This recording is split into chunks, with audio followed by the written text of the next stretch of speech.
Fala pessoal, está começando mais um Conversas do Campo, essa parceria Timac Agro e Portal Mais Soja, onde a gente tenta levar a informação dos melhores pesquisadores do Brasil para vocês. Então hoje o nosso convidado é o professor Geraldo Chavarria da UPF, ele que vai falar para a gente um pouco sobre arquitetura de planta, IAF, raiz e muito mais. Já curte e compartilha nosso vídeo, faz essa informação chegar cada vez mais longe. Então roda a vinheta e vamos conversar.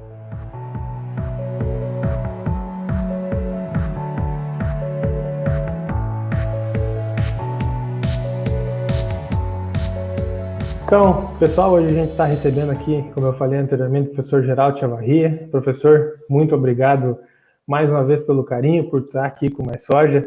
Já está vendo uma figura carimbada aqui com a gente. E hoje para estar participando aqui do Conversas do Campo conosco. Muito obrigado pelo carinho, muito obrigado mais uma vez por disponibilizar o seu tempo aqui conosco. Stefanello, eu que agradeço, cara. É sempre um prazer conversar com vocês, conversar com o público do Mais Soja, não é? E firmar essa parceria aí, que espero que cada vez seja mais longa, não é? Mais profícua. Vamos sim, cada vez mais adentro dessa nossa parceria. Então, professor, começando aqui para a gente dar essa nossa conversada sobre a arquitetura de planta, raiz, etc., como que a arquitetura de planta ela vai interferir no manejo fitossanitário e lá na produtividade da cultura da soja? Certo. Tem um aspecto importante assim, para a turma relembrar ou entender o que é essa tal arquitetura de plantas que a gente fala tanto. Basicamente é como é que as folhas e as ramificações elas vão se organizar no espaço, porque a gente pode falar, por exemplo, de arquitetura de raízes, a gente estuda isso inclusive também, não é? Mas nessa parte da arquitetura da parte aérea, o aspecto importante a ressaltar, Stefanello, é o seguinte, sem dúvida, tem uma interferência, tem um aspecto importante quando a gente fala de arquitetura e da soja, é que ela tem uma característica fisiológica de se nutrir em metâmeros, em pedaços. Quando eu falo um metâmero de soja, é um trifólio inserido num nó.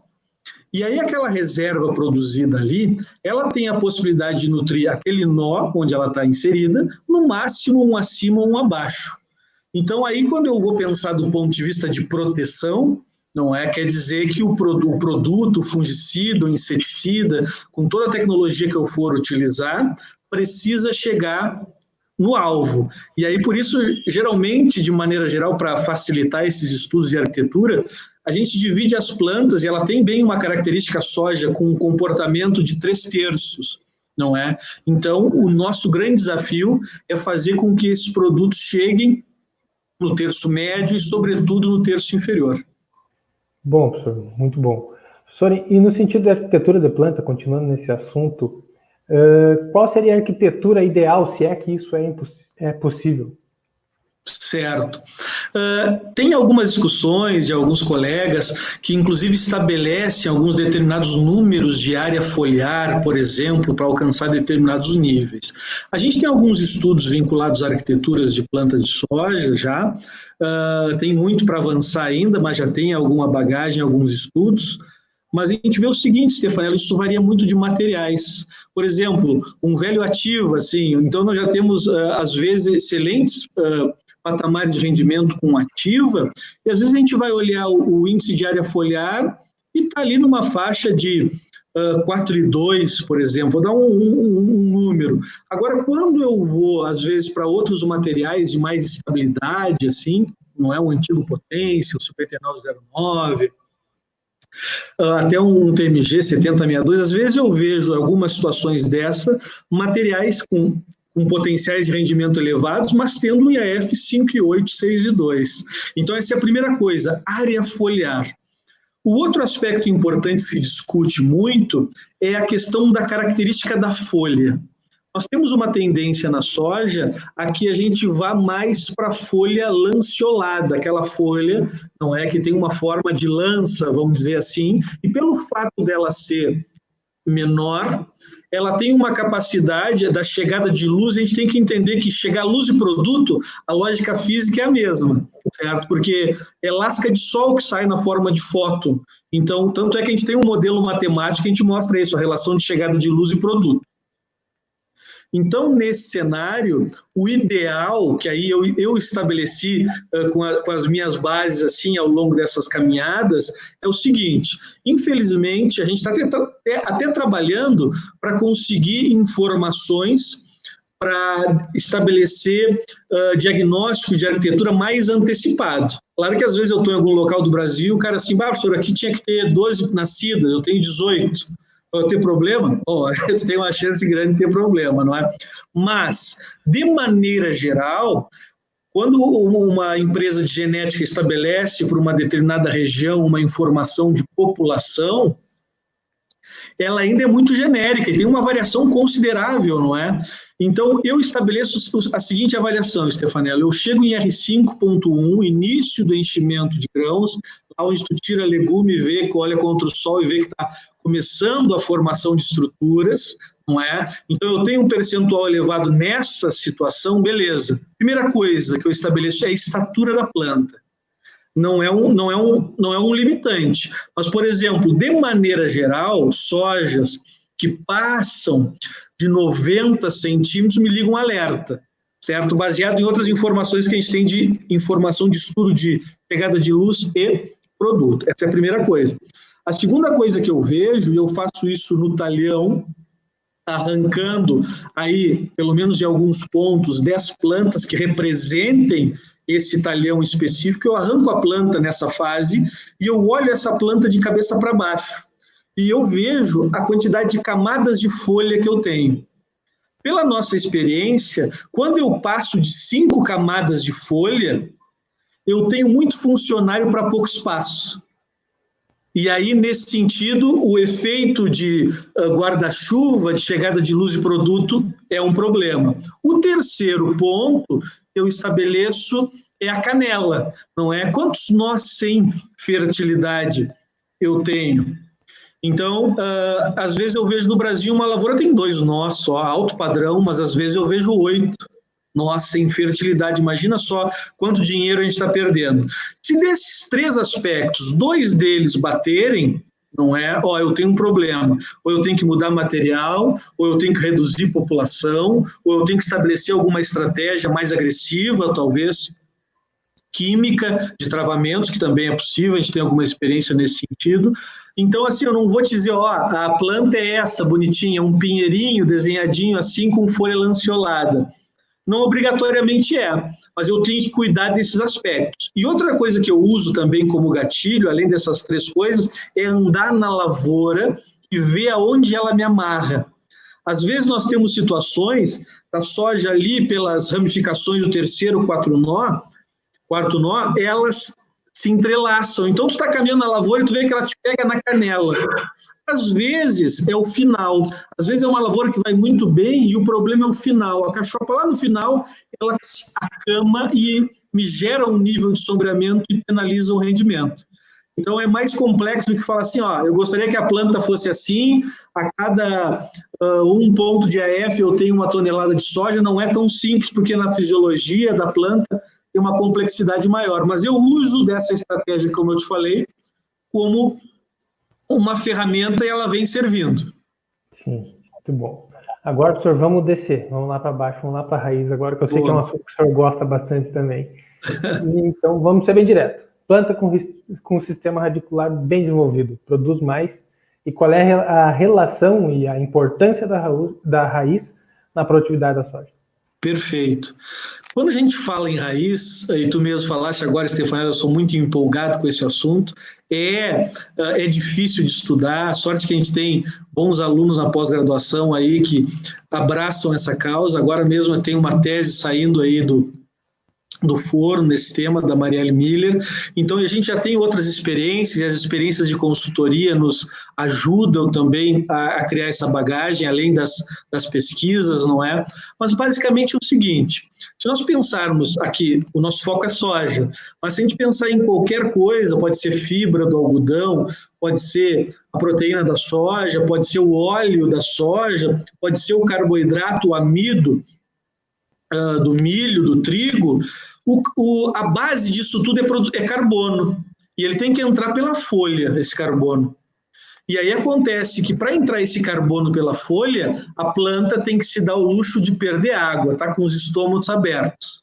E para isso acontecer, não adianta só ter água, não é alinhada, ela tem que ter essa capacidade de usufruir dessa água. E aí esse é o primeiro ponto que eu enfatizo. Eu não ganho dinheiro sem carbono, o estômago tem que estar aberto. Então quer dizer que a raiz é fundamental nesse contexto. A outra coisa importante, e eu já vi isso na prática, em um exemplo há alguns anos em Sorriso, que me chamou muito a atenção, e eram níveis, em 3 anos, de aumento de adubação, Stefanel, e o produtor não tinha resposta com todo aquele aumento, embora pedisse aquilo ali do ponto de vista de análise, ele estava avançando, mas a gente tem que lembrar uma coisa importantíssima, eu vou falar assim grosseiramente, a planta ela não come o elemento mineral, ela bebe, porque o elemento mineral ele tem que estar hidratado, envolvido com água, e tem toda uma lógica de movimentação. Então é muito comum nós termos um problema no que nós chamamos de taxa de recuperação dos elementos. Que é isso? É quanto que eu aplico de adubo e quanto que entra na planta. Então, se eu não tenho água circulando, outro problema, não é? Então, o primeiro é entrar carbono. O segundo deles é essa lógica de beber o elemento. E outras 2 coisas práticas que eu também enfatizo, Stefanella, é o seguinte: estão vinculados à parte sanitária. A gente fala pouco sobre isso, está estudando um pouco mais e aprendendo. É o seguinte, dependendo da condição hídrica que eu tenho na planta, e aí é por isso que a gente tem que separar uma coisa da outra. Uma coisa é a água no solo, outra coisa é a planta conseguir efetivamente essa água. Aí, aqueles produtos que têm uma capacidade de movimentação, por exemplo, eu posso ter uma estrobilurina e uma gota caindo numa folha de soja pode subir 3 centímetros. Parece pouco, mas mata um monte de fungo no meio do caminho. Só que se porventura eu tiver uma limitação dessa água, talvez essa gota suba 1,2, como a gente já viu em alguns casos, centímetro. Então quer dizer que eu tenho um baita equipamento para aplicar, tenho um funcionário treinado, eu mesmo estou fazendo a ação, tenho um produto de qualidade, acertei um momento, mas tenho um problema de compactação e um nível que limita a água na planta. Então esse é outro ponto. E o quarto, em relação ao aspecto sanitário, que eu sempre enfatizo, é o volume de água, não é? Que é o seguinte, não é? Eu sempre dou aquela brincada, assim, então toma uma garrafa de vinho, parelho, e vai intercalando com água. Eu tenho essas 2 possibilidades, sabe? Que num caso a fita é mais severa, não é? Do que eu intercalando com água. A lógica da planta é a mesma coisa, Stefanella, ou seja, uma planta de soja, assim como trigo, milho, ela tem aí 90% do seu volume em água. Nós tivemos nessa safra situações que de 2 para 3 semanas ela saía de 90% e ia para 48%, 46% de água. Então, se eu encaixo algum ativo nesse volume de água, o potencial de fitoxidez é maior. Então, quer dizer, geralmente nessas lavouras que não se trabalha o perfil e não se busca esse enraizamento diferenciado, esses 4 aspectos, entrar carbono, beber os elementos minerais, movimentar mais ativos, ter menos potencial de fito, se eu não trabalhar o perfil, eu penalizo e perco dinheiro por causa desses aspectos. Então, por isso, a gente tem que criar mecanismos, não é, estratégias de avaliação do perfil e ir estabelecendo com o tempo, vendo dentro de uma lógica financeira até onde eu posso investir, não é? Mas, sem dúvida, nesse cenário, por exemplo, nesse ano, no campo experimental, nós víamos situações de áreas bem manejadas com perfil, que no lado nós tínhamos produtores com 30 sacas e nossa situação 70 e poucas, 82, 83 sacas.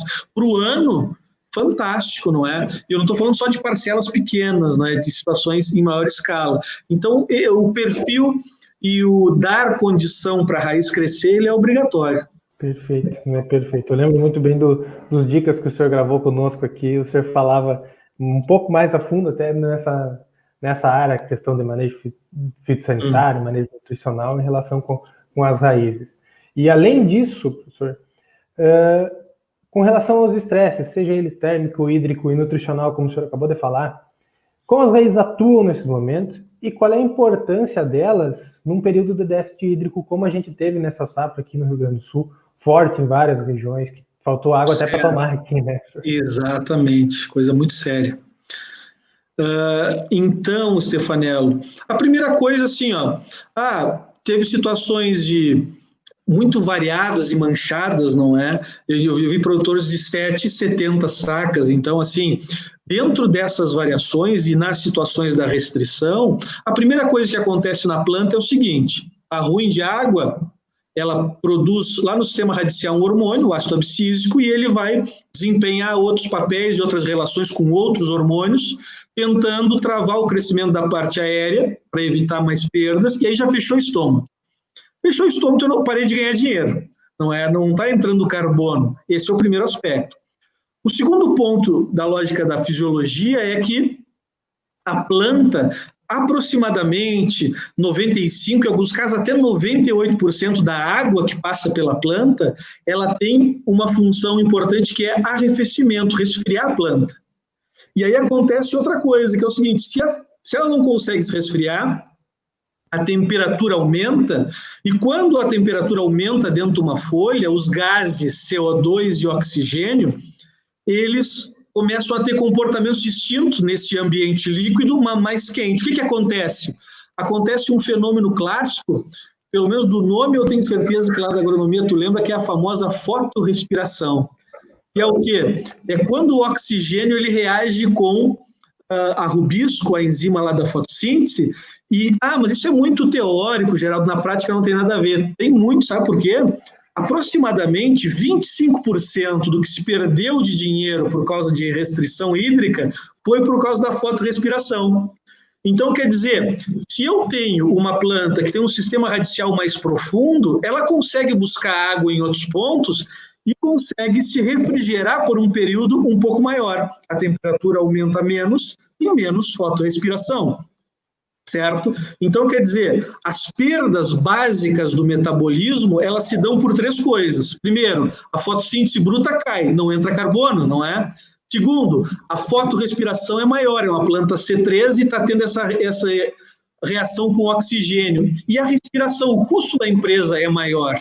Por que ele é maior? Porque toda vez que está ruim, ela tem que criar mecanismos, ela não pode levantar e ir embora e para outro canto, ela está cravada ali. Então, ela tem que criar estratégias bioquímicas para se manter. E isso tem um custo financeiro. Então, a taxa respiratória também aumenta. Então, tu observa, a fotossíntese bruta cai, a respiração aumenta e a fotorrespiração aumenta. Essa é a grande penalização, não é? Claro que aí dá para discorrer por um universo de coisas nesse cenário. E a outra coisa importante ela bebe menos elementos minerais, porque ela está com o estômago fechado. Aí tem a questão sanitária, todo esse contexto. Sim, perfeito. Então, professor, agora para a gente finalizar, vamos finalizar falando de raiz ainda. Qual a importância das raízes? Como que elas podem atuar na melhoria dos atributos do solo, de alguns dos atributos do solo? Perfeito. Elas vão influenciar em todos, cara, tanto do ponto de vista físico, químico e biológico. Do ponto de vista físico, à medida que eu vario arquiteturas agora de raiz, o que acontece? Eu crio espaços distintos, não é? Então, uma coisa, e aí por isso essa é uma das grandes relevâncias da rotação, não é? E da variação efetiva de espécies e sistemas radiciais. Não, por quê? Porque dentro desse contexto eu crio estruturas no solo e vou modificando essas estruturas. Essa é a lógica física. Do ponto de vista químico, elementos que mais limitam o crescimento de raízes, a falta deles é cálcio e fósforo. E esses 2 elementos, por características da forma de entrar em contato com o sistema radicial, no caso do cálcio, por processo de interceptação da própria raiz, no caso do fósforo, o processo de fusão, então ele tem que estar muito próximo do sistema radicial para ser absorvido. E quando a gente faz uma análise mais profunda, e esses são elementos altamente reativos no solo, então eu tenho eles em escala em cima. Então, se eu vario sistemas de raízes, sistemas radiciais, o que acontece? Quando aquela raiz apodrece, ela leva esses elementos para outro ponto. Então, eu estou trabalhando com uma lógica de reciclagem, como a planta, como uma mineradora. Não é? Então, eu falei de física, falei de química, e quando eu penso na biologia, vai depender da espécie isso. Mas isso que eu estava falando agora de fotossíntese bruta, respiração, fotorrespiração, o resultado disso é o que a gente chama de AL, assimilação líquida de carbono, o que sobrou de dinheiro na conta da empresa planta. E aí nós temos um cenário que é o seguinte, dependendo da espécie, na soja fica algo como 25%, então imagina só, as plantas de maneira geral, elas exudam na rizosfera, numa área de solo ainda influenciada pelas raízes, aproximadamente, vai depender da espécie, de 20%, 40% que ela ganha. Mas por que uma planta vai botar tanto dinheiro, entre aspas, fora? Porque ela está dando boia para micro-organismos, para eles mineralizarem a matéria orgânica, não é? E aí tem outras questões, obviamente, sanitárias, de competição e tudo mais. Então, variar o sistema radicial, eu modifico o espaço físico, eu modifico o espaço químico, porque eu vou mobilizar elemento em profundidade que eu não conseguiria de outra forma, a não ser de forma mecânica, e do ponto de vista biológico, eu aumento a vida desse meu sistema. Se eu tenho 2 plantas só, às vezes eu brinco, às vezes eu estou no Paraná, por exemplo, oeste do Paraná, e uma vez um produtor, o que tem de planta aqui? Ah, professor, aqui é soja e milho, soja, milho. O que tem de diferente é amargoso e buva, não é? Fora isso, então tem mais planta. Então, o que acontece? São 2 empresas em maior escala, soja e milho. Elas exudam compostos. Os grupos químicos, eles são os mesmos, mas as características dos químicos são diferentes. Então, vai variando a vida do solo. À medida que eu coloco mais plantas, mais espécies, a exudação é diferente e a vida do solo passa a ser mais... eu tenho uma diversidade maior. E aí a gente tem todos os reflexos do ponto de vista sanitário, os benefícios dessa lógica, não é? Então aqui, em última análise, de uma forma, pela lógica da fisiologia, tentando explicar a importância que nós temos e o quanto que a gente está devendo dessa lógica de rotação e de fazer o perfil do solo. Perfeito, perfeito. Professor, muito obrigado pela aula aqui, é sempre ótimo escutar o senhor falando. Infelizmente, devido a essa pandemia, aí a gente não consegue estar no contato direto, falando pessoalmente. Passamos pela ecofisiologia, passamos pela fitossanidade, biologia do solo, nutrição, passamos por todas as áreas aqui hoje em 20 minutos aqui. Professor, muito obrigado pelo carinho, é sempre um prazer. Fantástico, mais uma vez agradeço o convite, estou sempre à disposição do Mais Soja, sou fã do Mais Soja, não é? Vejo, sabe muito bem, quando eu tenho tempo estou lá assistindo as lives dos colegas, gosto muito, aprendo muito, não é? E em breve isso aí vai passar, não é? Uma hora vai passar, e aí a gente vai conseguir fazer mais coisas aí. Obrigadão, professor. Pessoal de casa, curte e compartilhe o nosso vídeo aí, que ajuda a gente a levar essa informação cada vez mais longe. Um abraço a todos e até a próxima.